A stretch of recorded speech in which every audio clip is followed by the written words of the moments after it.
So first things first, like I said, we're going to talk about the Duke game. Obviously, it's long behind us at this point. I've been able to kind of sit back and look at the game as a whole and see what went wrong, what went right. And simply put, I was under the impression that Alabama was going to be able to kind of control what it needed to control from an offensive standpoint. And I felt like Alabama definitely was able to do a lot of those things.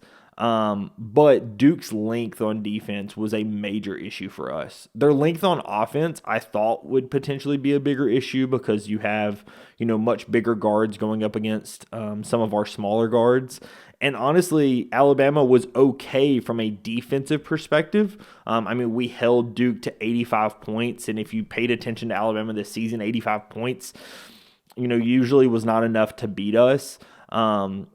And Alabama gets 9 steals in the game, which ends up being more than Duke. But it was just a standpoint of Duke's length and recovery on defense was absolutely incredible.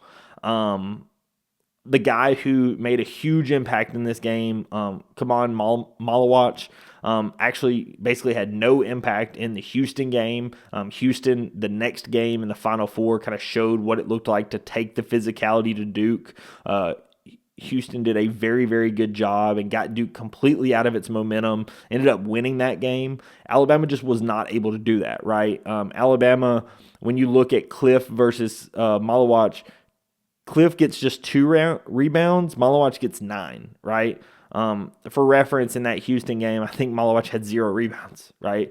This was the standpoint is this was a huge piece of this game is that Alabama honestly got destroyed on the glass. From a defensive rebounding standpoint, Duke had 34 to Alabama's 20, right?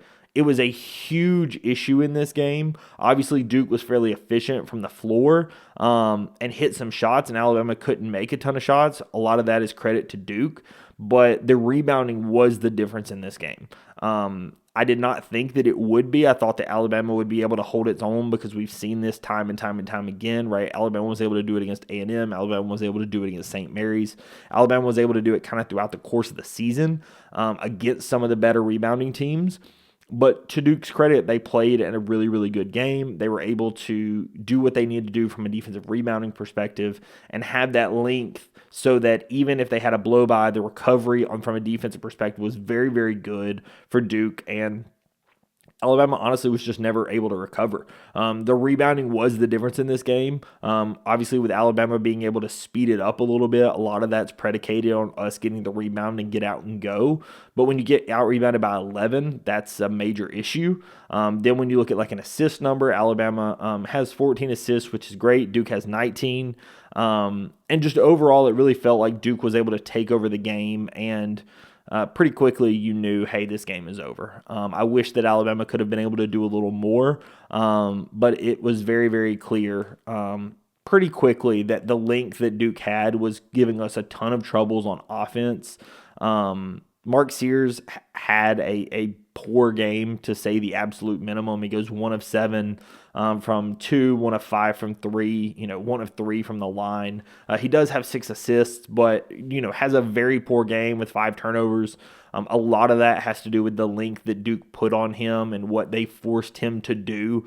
A lot of that is just Duke, again, getting bigger, getting longer. And that's something that if, as we continue through the offseason and talk about what Alabama has looked to do with the team moving forward, that's something you're going to hear Alabama do a lot more, right? Alabama needs to get a little bigger, a little longer, because from a defensive perspective and from an offensive perspective, it just gives you so much more versatility for how Nate Oates wants to play his system. But the bigger thing being from that defensive perspective, right? Again, Duke's offense was good. I'm not saying it wasn't, but it was not an offense that was some crazy thing that was giving us a ton of problems. It was really more just Duke's defense was stopping us at every turn.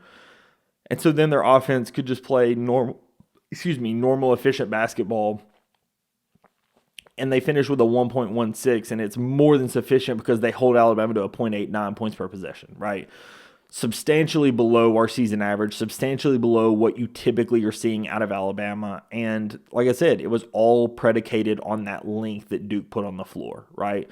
When the smallest guy that Duke is running out there is like a 6'5 guard in Caleb Foster, and all their starters are 6'6 Proctor, 6'6 Sam James, right? You just have a really big roster out there. And when you compare it to Alabama, who was playing three guys under 6'4", just a major difference, right? When you look at who Alabama is bringing in and who we're recruiting and such, length is a huge deal that Alabama's looking at, right? From our incoming freshmen to the incoming transfers and such, the number one thing that Alabama is looking for is length, right? That is the big thing that you're going to hear out of Alabama fans and Alabama people talking about this upcoming team is how much bigger, longer, and more physical Alabama wants to be from a defensive perspective, because I personally feel that Nate Oates is able to get the offense to where he needs it to be. The defense is the question, and if the defense is the question, let's recruit